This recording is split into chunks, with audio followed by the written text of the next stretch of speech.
Why Ramavaram మండలంలోని గుత్తేడ్ను మండల కేంద్రంగా ప్రకటించాలని 5 పంచాయతీల్లోని 59 గిరిజన గ్రామాల ప్రజలు ఆందోళన చేపట్టారు. ముఖ్యమంత్రి చంద్రబాబు నాయుడు డిప్యూటీ సీఎం పవన్ కళ్యాణ్కు వినూత్న రీతిలో టేకు ఆకుపై ఉత్తరం రాసి పంపారు. ఉత్తరాలు రాయడానికి అవకాశం లేకపోవడంతో టేకు ఆకులను ఉత్తరాలుగా మలుచుకుని లేఖ రాశారు.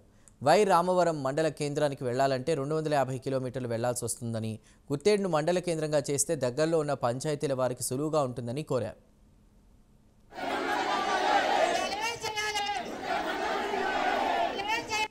గుత్తేడు, పాతకోట, దారగడ్డ, బొడ్డగడ్డ మా 5 పంచాయతీల వరకు గుత్తేడు మండలంగా నివసించారు. పవన్ కళ్యాణ్ గారికి చంద్రబాబు నాయుడు గారు మాకు మండలంగా చేయాలని నిర్దేశించి మేము మహిళా సంఘాలంటే ఇలాగా గుత్తేడు మండలం కేంద్రంగా ఇవ్వాలని పోస్ట్ ద్వారా పంపిస్తాం.